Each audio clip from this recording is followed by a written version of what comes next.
जय हिंद। कैसे हैं? उम्मीद करते अच्छे होंगे। स्वागत है आपके अपने चैनल शिव क्लासेस पर।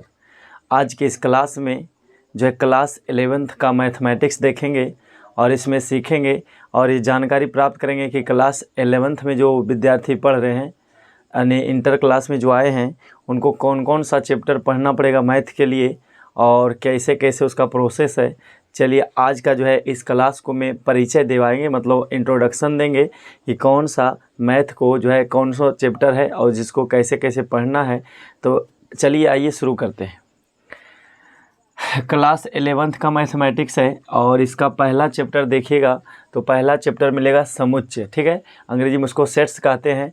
पहला चैप्टर का नाम समुच्चय है और दूसरा चैप्टर पढ़ना पड़ेगा आपको संबंध एवं फलन पढ़ना पड़ेगा और तीसरा चैप्टर का नाम है त्रिकोणमिति फलन पढ़ना है और चौथा चैप्टर की यदि बात करें तो गणितीय आगमन का सिद्धांत के बारे में पढ़ना है और पांचवा चैप्टर हमारा है सम्मिश्र संख्या और द्विघात समीकरण के बारे में पढ़ना है और छठा चैप्टर का नाम है रैखिक असमीकाएं और सातवां चैप्टर हो गया क्रमचय एवं संचय के बारे में और आठवां चैप्टर पढ़ना है द्विपद प्रमेय के बारे में और नौवां चैप्टर है अनुक्रम तथा श्रेणी के बारे में और 10वां चैप्टर की बात करें तो सरल रेखाएं के बारे में और 11वां चैप्टर हमारा शंकु परिच्छेद के बारे में और जो हमारा 12वां चैप्टर है त्रिविमीय ज्यामिति का परिचय पढ़ेंगे और 13 नंबर चैप्टर पढ़ेंगे जो है सीमा और अवकलन के बारे में और 14 नंबर चैप्टर जो है गणितीय विवेचन के बारे में, 15 सांख्यिकी और 16 प्रायिकता के बारे में।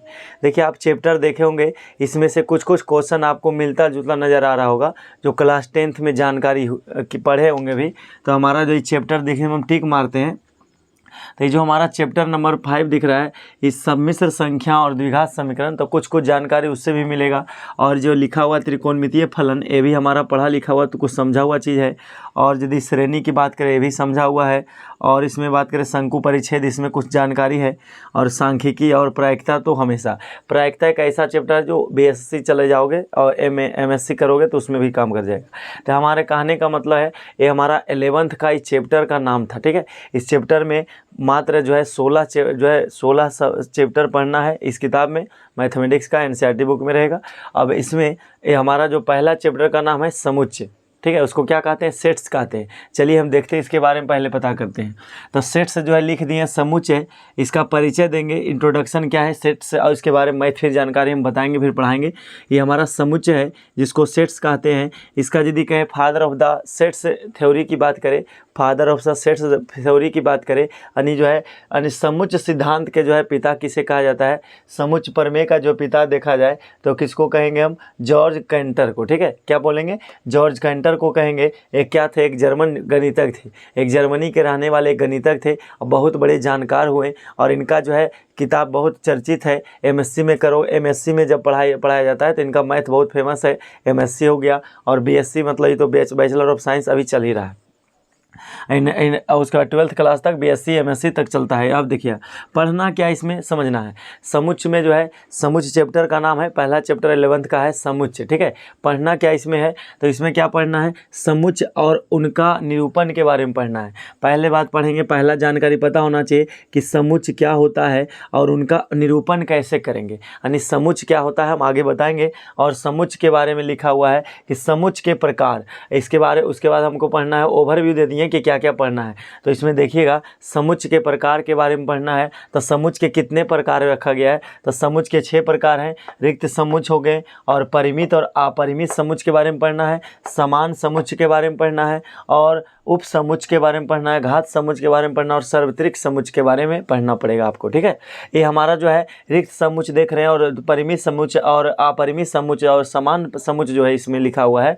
तो 1, 2, 3 चैप्टर यानी कहने का मतलब इस टॉपिक में 3 प्रकार है, तीनों प्रकार में आपको 1.2 तक पढ़ना होगा। ठीक है, एक्सरसाइज 1.2 कवर करेगा और जैसे लिखा हुआ है प्रकार, चौथा प्रकार उप समुच्चय और 5वां प्रकार घात समुच्चय, छठा प्रकार लिखा है सार्वत्रिक समुच्चय। इसमें जो है चौथा, 5वां और छठा जो है लिखा हुआ जो है प्रकार है इसमें 1.3 कवर कर जाएंगे। ठीक है, प्रश्नावली 1.3 तक आएंगे और आगे बढ़ते हैं। अगला आपको पढ़ना पड़ेगा वेन आरेख के बारे में, वेन आरेख के बारे में पढ़ना है और पढ़ना पड़ेगा समुच्चयों पर जो है संक्रियाएं। संक्रियाएं का मतलब जोड़ना घटाना, समुच्चय को जोड़ना घटाना होता है। इसमें क्या पढ़ेंगे तो सम्मिलन के बारे में पढ़ना होगा और सर्वनिष्ठ के बारे में जानकारी प्राप्त होना और अंतराल अंतर के बारे में पढ़ना पड़ेगा, ठीक है। और समुच्चय का पूरक की बात करें तो समुच्चय के पूरक के बारे में पढ़ना होगा और एक अंतिम पढ़ेंगे व्यवहारिक प्रश्न के बारे में, ठीक है, जिसको कहते हैं वर्ड प्रॉब्लम्स। इसके बारे में पढ़ लेंगे तो हमारा जो है समुच्चय चैप्टर फिनिश हो जाएगा। चलिए आइए थोड़ा से जानकारी देते हैं समुच्चय क्या होता है। मन में चल रहा होगा समुच्चय, समुच्चय का मतलब होता है संग्रह, संग्रह का मतलब होता है झुंड, समूह, ठीक है। सेट ऐसे बोलिए, सेट जो होता है, सेट जैसे आता है 10 सेट, या तो कभी आप लोग मंगाए होंगे कपड़ा 10 सेट कपड़ा, तो इसमें क्या है एक ही जैसा रहता है 10 कपड़ा, तो वो हमारा 10 सेट कहलाता है। तो उसी प्रकार यहाँ सेट का मतलब एक ही जैसा मिलेगा, तो हमारा लिखा हुआ सेट मतलब समूह, समुच्चय। अब समुच्चय क्या होता है तो बोलेंगे समुच्चय क्या है, तो समुच्चय का मतलब होता है बोलेंगे अवयव या वस्तुओं का सुपरिभाषित संग्रह को क्या कहते हैं, समुच्चय कहते हैं। किसी वस्तु या किसी अवयवों के सुपरिभाषित संग्रह को क्या कहेंगे, समुच्चय कहेंगे। अब संग्रह बदलना नहीं चाहिए, जैसे मतलब हुआ कि जैसे कहने का मतलब है समुच्चय का मतलब होता है एक ही मतलब एक ही जैसा मिलता जुलता रहे, सभी एक जैसा लेवल का हो, उसको क्या कहेंगे समुच्चय। मतलब वस्तुओं का क्या है सुपरिभाषित। अब इसको समझाने का हम प्रयास करेंगे। समुच्चय आप जस्ट समझिएगा, समुच्चय क्या होता है देखिएगा। समुच्चय लिखा हुआ, समुच्चय जो है अवयव या वस्तुओं का सुपरिभाषित संग्रह को क्या कहते हैं, समुच्चय कहते हैं। समझ में नहीं आएगा फिर से हम समझाते हैं। समुच्चय का मतलब होता है सेट, और सेट्स अंग्रेजी में कहते हैं। सेट्स का मतलब हो गया एक ऐसा बात जो लगे कि एक जैसा सब है, ठीक है, सभी लगे, जैसे 5-6 बात रहे तो सभी एक जैसा है, एक ही जैसा आधारित है, कुछ ना कुछ लॉजिक लगता हो, उसको कहेंगे सेट्स। अब जैसे यहाँ देखिएगा, और इसका नियम क्या है कि संग्रह बदलना नहीं चाहिए। यदि कोई समुच्चय है तो उसका मान यानी व्यक्तियों के रुचि के अनुसार बदलना नहीं चाहिए। जैसे हम समझाने का प्रयास किए हैं, एग्जाम्पल लिए हैं। पहला एग्जाम्पल क्या लिए हैं, 10 से कम विषम प्राकृत संख्या। 10 से कम विषम प्राकृत संख्या की बात करें तो 10 से कम देखिएगा, 10 से कम कौन आता है, 10 से कम प्राकृत संख्या कैसा विषम, तो 10 से कम होगा 1 और हो जाएगा 3 और हो जाएगा 5 और हमारा हो जाएगा 7, ये हमारा 9, और 10 से तो कम ही बोल रहा है। तो 10 से कम विषम प्राकृत संख्या की बात करें तो हमारा 1, 3, 5, 7 और 9 हो जाएंगे। ये हमारा क्या है, 10 से कम विषम प्राकृत संख्या है। अब इसको हम लिखते हैं यहाँ पर, तो यहाँ लिखेंगे 1, 3, उसके 5, और उसके बाद लिखेंगे 7 और 9, इसको लिख दिए। और इसको समुच्चय में कैसे दिखाते हैं, समुच्चय का संकेत ऐसे करके दिखाना है, ठीक है। समुच्चय का संकेत जो है इस टाइप से रहेगा, मंथली ब्रैकेट की तरह, इसको प्रैक्टिस करने पर आ जाएगा, ठीक। समुच्चय का जो संकेत है ऐसे करके अब ऐसे दिखाना है।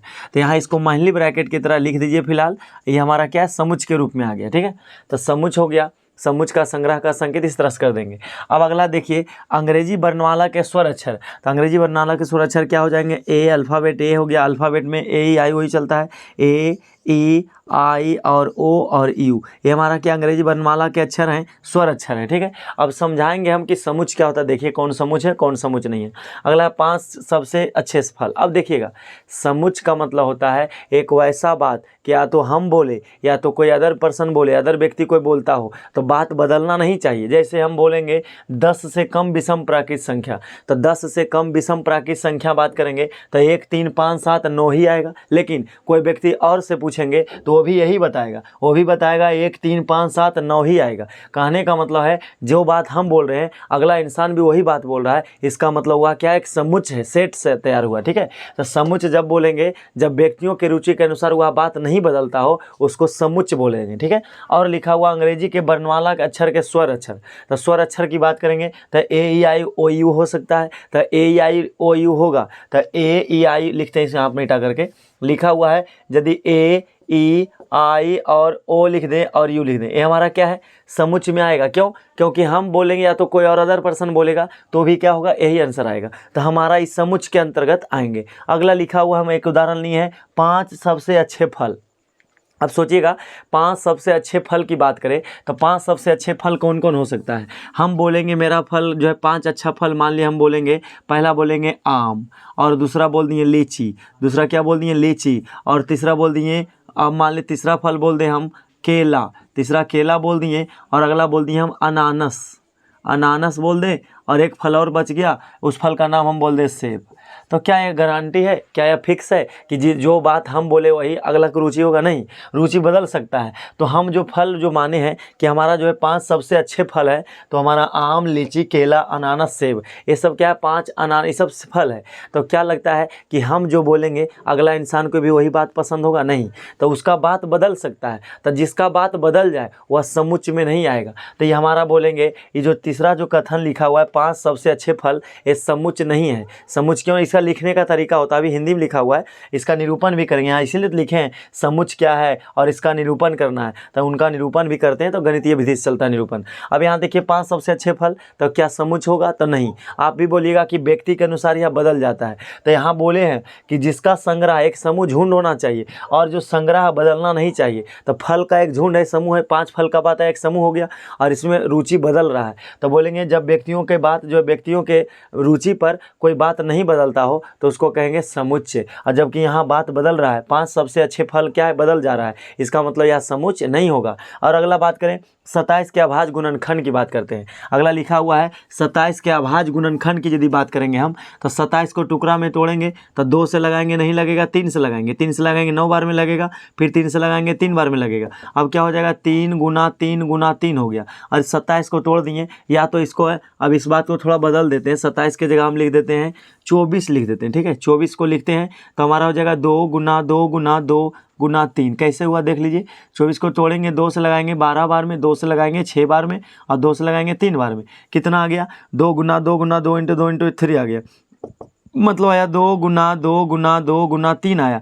अब इसमें क्या है, कौन कौन संख्या आया है, तो इसमें बोलते हैं, यहाँ लिख देते हैं थोड़ा, तो इसको लिखेंगे 24 के बराबर जो आया 2 गुना 2 गुना 2 और गुना 3 आया है। तो समुच्चय में कैसे लिखेंगे, माइनस ब्रैकेट की तरह लिखिएगा, और समुच्चय के बारे में लिखिएगा 2 गुना 2 गुना 2 गुना 3 है, इसको ब्रैकेट में लिख दीजिए। इसको ऐसे लिखा जाता है 2,3, बस एक ही बात लिखना है। कितनों बार 2 आ जाए तो एक ही 2 का प्रयोग करना है, कितनों बार 3 आ जाए इसका नियम बताएंगे हम। तो कहने का मतलब क्या है, एक सेट्स तैयार हुआ, 2 3 का सेट्स तैयार हो गया, इसका मतलब है यह समुच्चय में है। क्यों? क्योंकि जो है इसका 27 का अभाज्य गुणनखंड हम निकाले हैं, तो सॉरी 24 का अभाज्य गुणनखंड जो निकाले हैं 2 2 2 3 आया। क्या अगला इंसान उसे वही ला सकता है? तो 24 का अगला गुणनखंड भी करेगा अगला इंसान, तो उसका भी वही मानाएगा। इसका मतलब बदलेगा नहीं, इसका मतलब है यह समुच्चय है। अगला देखिए 27 के अभाज्य गुणनखंड देख लिए। समीकरण कहता है x स्क्वायर बराबर 256। यदि हम बात करें, लिखा हुआ है x स्क्वायर बराबर 256, ध्यान रखिएगा, कहता है x स्क्वायर के बराबर क्या है, 256 है। इसको क्या करेंगे, x बराबर जब लिखेंगे तो प्लस माइनस हो जाएगा, अंडर रूट लगेगा कितना, 256। अब इसको तोड़ेंगे तो x बराबर क्या रिजल्ट आएगा, प्लस माइनस कितना आ गया, 16, क्योंकि 256 का वर्गमूल 16 हो गया, 256 का वर्गमूल, तो 16 लिख दिए। क्या चीज़ में आया, प्लस माइनस में 16 आ गया। कहने का मतलब है जो x का मान आया है, x मेरा कितना आया है, 216 आया, प्लस सॉरी 200 नहीं, 16 आया, प्लस माइनस में 16 आ गया, प्लस माइनस में 16 आ गया। तो 16 आया प्लस माइनस में, तो अगला इंसान भी तो x का मान वही लाएगा। हम लाएँ तो क्या 16 प्लस माइनस में आया, अगला इंसान भी लाएगा, आप भी लाइएगा, तो क्या आएगा, प्लस माइनस 16 ही आएगा। इसका मतलब दिया गया जो समीकरण है क्या है, एक समुच्चय है। तो समीकरण x स्क्वायर बराबर 256 क्या संग्रह है, समुच्चय है? तो हाँ है। अगला बोला गया है दुनिया के सबसे प्यारे पेड़, दुनिया के सबसे प्यारे पेड़, यह भी क्या है, समुच्चय नहीं होगा। क्यों? क्योंकि प्यारे पेड़ की बात करा है, तो दुनिया के प्यारे पेड़ आपको कौन कौन लगता है, क्या पता है? हो सकता है मुझे जो है ज़्यादा क्या अच्छा पसंद है, मान ले महुआ का पेड़ मान लेते हैं, महुआ का पेड़ होता है, हम इसको मान ले पसंद कर रहे हैं, आम का पेड़ को पसंद कर रहे हैं, और यदि हम लीची का पेड़, लीची का जो है, और यदि हम बात करें आम का पेड़ हो गया, नीम का पेड़ हो गया, नीम का, बरगद का और पीपल का, इतना मेरा चॉइस है। ठीक है, ये सब हमारा क्या है, मेरा प्यारा पेड़ है सब। अब यदि सब प्यारा पेड़ है, लेकिन अगला इंसान के लिए पता नहीं कौन सा पेड़ होगा, उसके लिए अलग बदल जाएगा, तो उसका रुचि बदल सकता है। मतलब जब व्यक्ति का रुचि बदलने के अनुसार उसका संग्रह बदल जाए तो वह समुच्चय नहीं कहलाएगा। ठीक है, तो सुपरिभाषित समुच्चय नहीं कहेंगे। अब बताइए इसमें से जो है कौन कौन समुच्चय हो गया, तो हमारा जो है पहला जो लिखा हुआ था 10 से कम विषम प्राकृत संख्या, ये तो बदलेगा नहीं, तो हमारा क्या कहलाएगा, सम जो है सुपरिभाषित समुच्चय है। सुपरिभाषित का मतलब जिस तरह से परिभाषा दिया गया है उसके अनुसार अकॉर्डिंग ठीक है। अगला जो है अंग्रेजी के वर्णमाला के अक्षर ये भी समुच्च हैं और 5 सबसे अच्छे फल ये समुच्च नहीं होगा। अगला है 27 के अभाज्य गुणनखंड या 24 के अभाज्य गुणनखंड, ये बिल्कुल समुच्च होगा क्योंकि बदलेगा ही नहीं। अगला बात करेंगे दुनिया के सबसे प्यारे पेड़, ये भी समुच्च नहीं होगा क्योंकि बदल सकता है। तो ये सब हमारा था, ये हमारा था समुच्च के बारे में। ये अभी जो है पहला पार्ट बनाया गया है, इस वीडियो को बनाए हैं। मेरा बनाने का मकसद था कि आप लोग यदि 12th क्लास में है या तो 11th क्लास में है तो मेरे चैनल पर मैथ को पढ़ाया जाएगा, बारीकी से समझाने का प्रयास करेंगे हम। जहाँ दिक्कत सिक्कत रहेगा आप कमेंट कीजिएगा, उसको हम जो है सॉल्यूशन देने का प्रयास करेंगे अगले वीडियो के माध्यम से। अब आप लोग से यही निवेदन है कि जितना जो चैप्टर क्लास 11th में पढ़ने वाले छात्र छात्रा हैं वो क्या कीजिए,